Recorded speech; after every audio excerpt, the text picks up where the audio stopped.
नमस्कार दोस्तों। जय माँ दुर्गा, जय माँ काली। और दोस्तों, कैसे हो आप सब दोस्तों? और दोस्तों, बढ़िया दोस्तों। दोस्तों, आज हम आपके साथ बात करने जा रहे हैं कि जैसे बड़ी बड़ी शक्तियाँ होती हैं और जो जो कार्य बड़ी बड़ी शक्तियों से ले जाते हैं, उनमें से ज़्यादातर कार्य होते हैं मारण और कर्ज मुक्त और दुश्मनों से छुटकारा और अपने कारोबार को खुलवाना। बहुत सी दिक्कतें और प्रॉब्लम होती हैं दोस्तों, जिसके कारण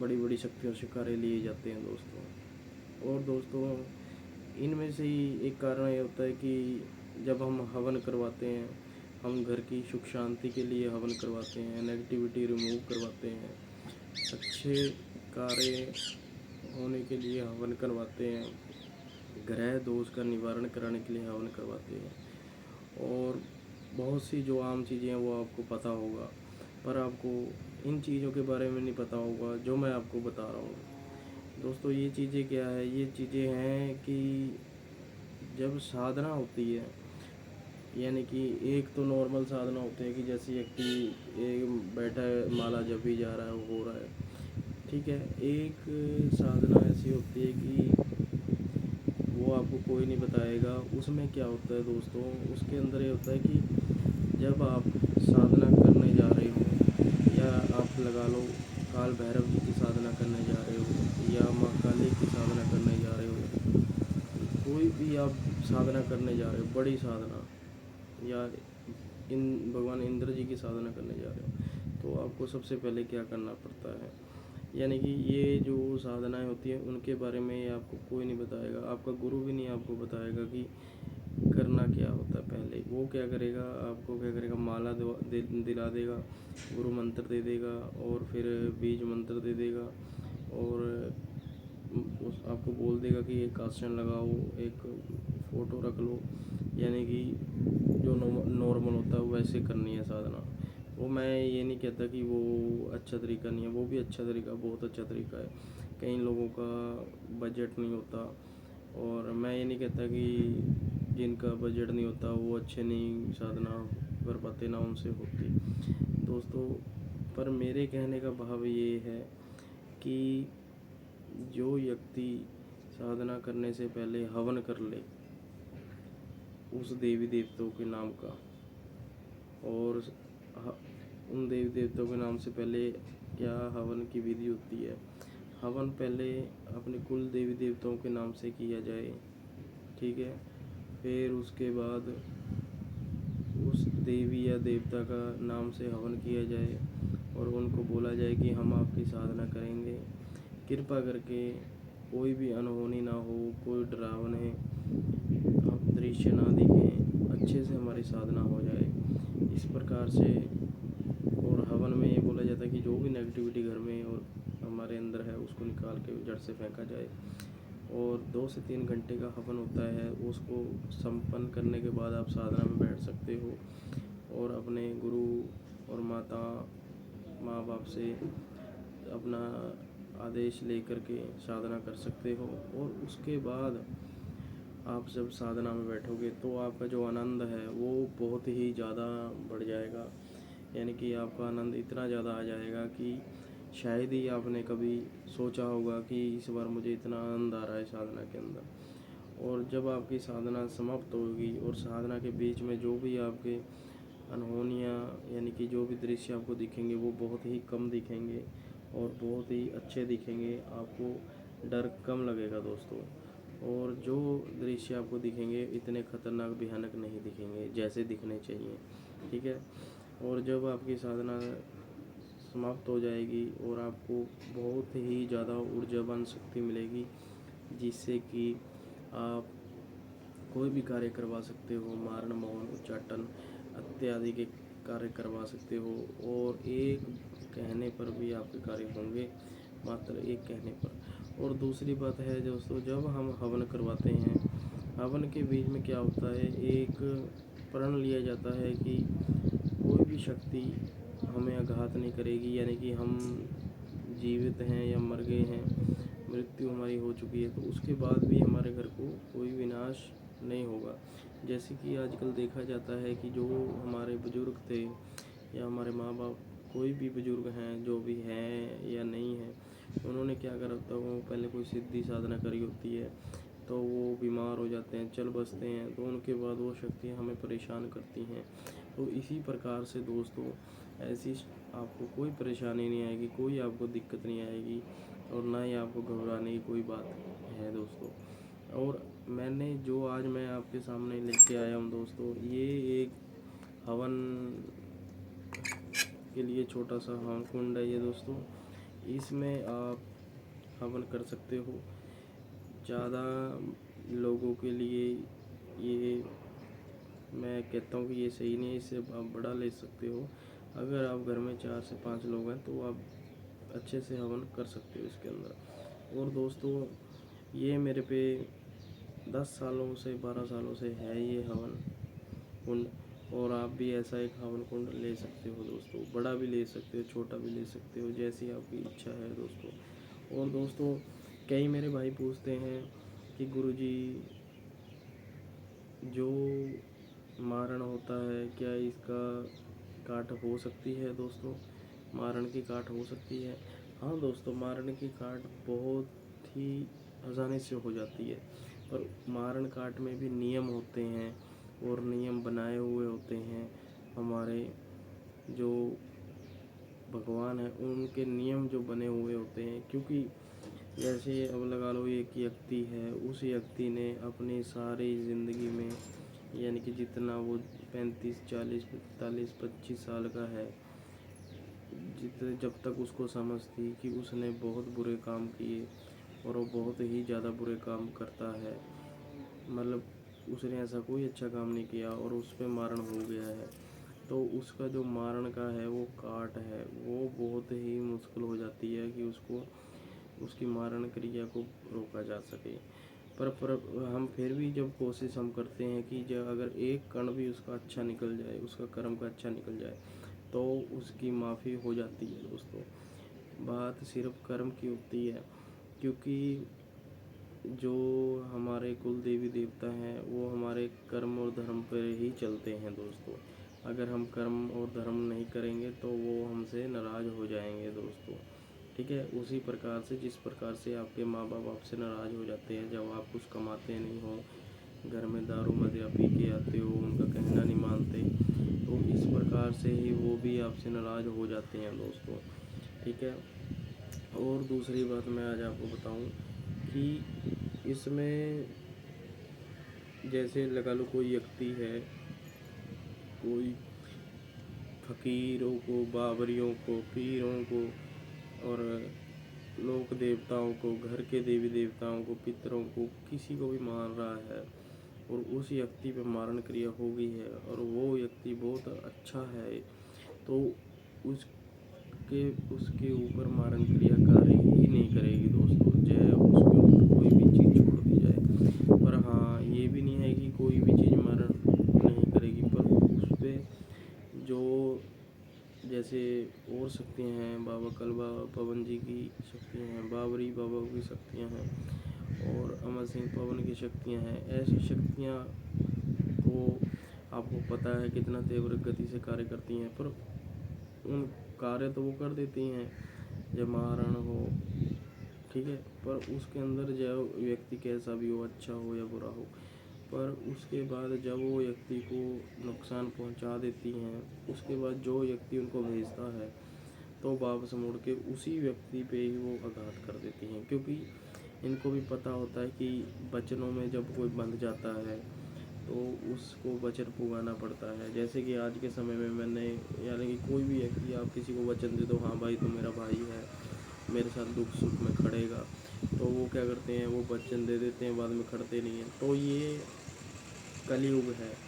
जो पहले था वो सतयुग था, जो ऐसे जो देवता हैं, लोक देवता हैं, सब सिंह बाबरी हैं, कल्पा पवन है, ये सिर्फ वचनों पे चलते हैं, ये वचनों पे ही कार्य करते हैं। जय वीर बुलाकी हो, कोई भी हो, जय माता मसानी हो, ये वचनों पे कार्य करते हैं। अगर इन्होंने वचन दे दिया तो समझ लो कार्य इन्होंने कर दिया। तो पर अगर व्यक्ति अच्छा है, अगर किसी भक्त ने किसी व्यक्ति अच्छे पर कोई चीज़ छोड़ दी है, तो वो क्या करेगी, चीज़ छोड़ जाएगी, कार्य करके आ जाएगी। वो भक्त को जब भी कुछ नहीं बोलेगी। 5, 10, 15, 20 साल के अंदर अंदर जब भक्त कमज़ोर पड़ जाएगा, यानी कि कहीं से उसको भोग नहीं दे पाया हो, कोई कारण से वो इधर उधर चला गया रिश्तेदारी में, वो क्या करेगी, उसके बच्चों को पकड़ लेगी, मार देगी या उसके ऊपर घात कर देगी कि इसने तूने मेरे को भोग नहीं लगाया। और उसको बताएगी भी कि देख अब तूने भोग नहीं लगाया और अब तू गया।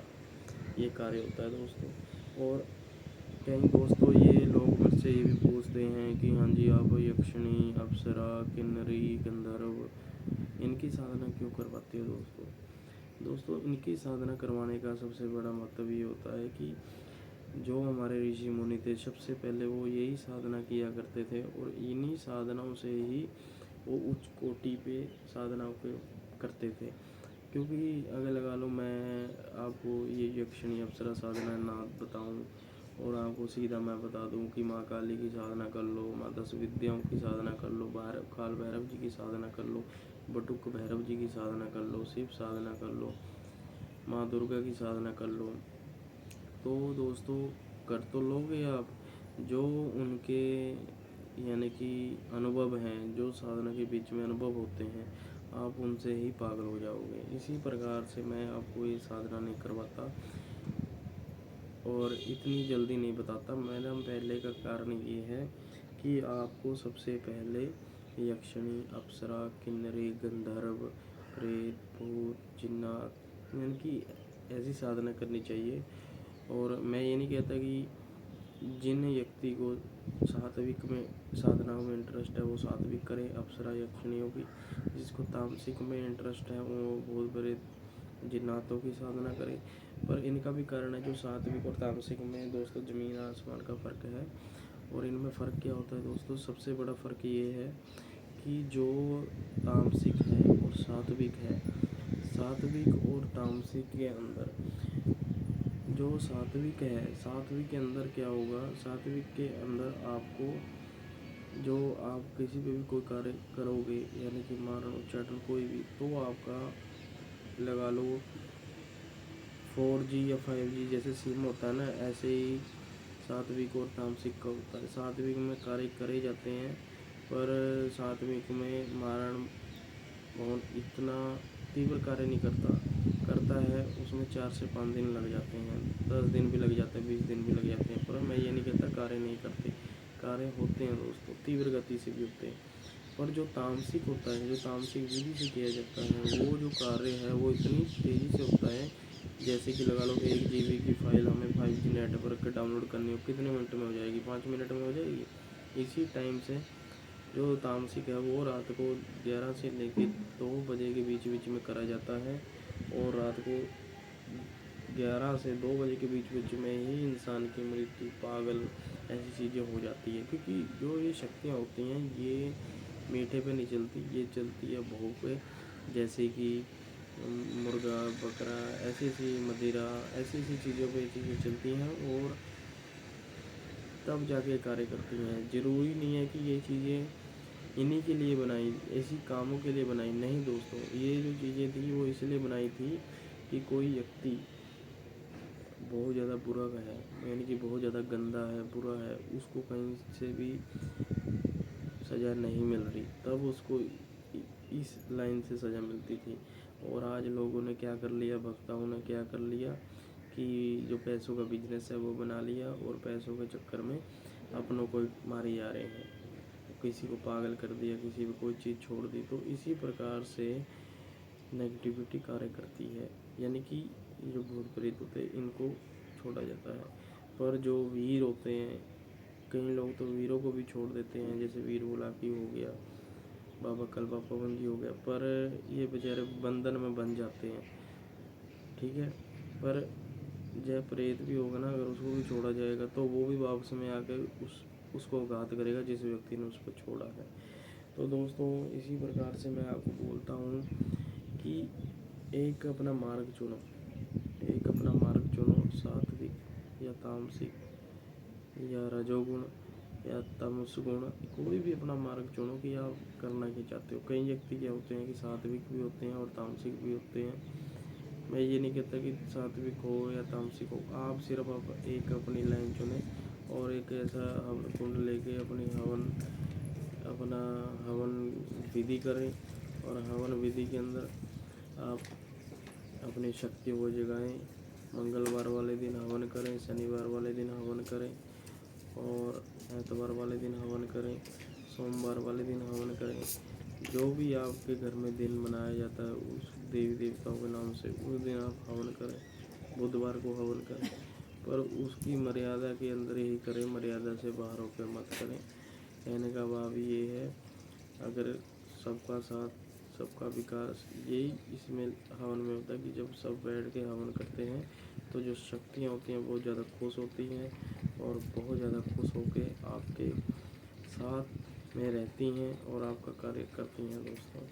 तो इससे ज़्यादा आपको कोई नॉलेज नहीं देगा कि कैसे क्या होता है दोस्तों। अगर आप माँ काली की साधना करना चाहते हो कर सकते हो, कोई दिक्कत नहीं, पर पहले आप एक तरह से प्रिपेयर हो जाएं कि आप साधना के लायक हो या नहीं हो। कई बार क्या होता है कि कोई व्यक्ति साधना कर रहा होता है और बोल रहा होता है मैं भैरव बाबा की साधना कर रहा हूँ, और उस व्यक्ति को रात को कहीं काम पड़ जाए 10 से 11 बजे, अगर कोई प्रेत दिख जाए तो वो व्यक्ति वहीं पे मुँह देता है। तो कहने का मतलब ये है दोस्तों, मुँह देने का मतलब ये है वो डर जाता है, वो गिर जाता है, मरने जैसा हो जाता है। तो इसी प्रकार से जब अप्सरा यक्षियों की साधना होती है, ये भी बड़ी भयंकर होती है, इनके भी जो अनुभव होते हैं बड़े खतरनाक होते हैं। पर जो हम गुरु मंत्र से इनको क्या करते हैं, इनको शांत प्रभाव से आपको ये साधना करवाते हैं, जिससे आप यक्षिणी और अप्सराओं को सिद्ध कर पाएँ और अपने अंदर ऊर्जाओं का समाधान ला पाएँ। और जब आप अप्सरा और यक्षिणी की साधना कर पाओगे, फिर तभी आप काल भैरव और माँ काली की साधना कर पाओगे। फिर आपकी जो इंद्री है वो थर्ड आई खुल जाएगी और आपका जो आज्ञा चक्र है वो भी खुल जाएगा और आप सब कुछ देख पाओगे कि कौन व्यक्ति बुरा कर रहा है, कौन व्यक्ति अच्छा कर रहा है, और अपने लाइफ पार्टनर के बारे में जान पाओगे और आपको खुद ही अवगत हो जाएगा कि आपके साथ कोई धोखा कर रहा है, कोई क्या कर रहा है। इस प्रकार से दोस्तों मेरे साथ जुड़े रहें, आपको सब कुछ बताया जाएगा minute by minute, step by step कि क्या इस दुनिया के अंदर कौन हमारा है, कौन हमारा नहीं है।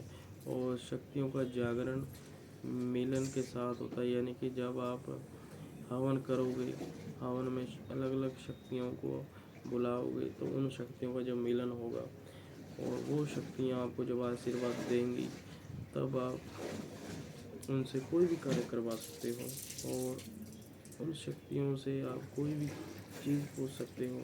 जैसे कि किसी को कोई बीमारी रोग लग गया है, उनके बारे में पता कर सकते हो कि इनकी क्या दवाई है। अगर किसी के अंदर प्रेत भूत जिन्नात बढ़ गया है, उसको कैसे उतार सकते हो, आप सब कुछ पूछ सकते हो उनसे और सारे कार्य करवा सकते हो। अगर कोई कर्जे में फंसा हुआ है तो वो भी पूछ सकते हो कि कर्ज से मुक्ति कैसे मिलेगी उसको।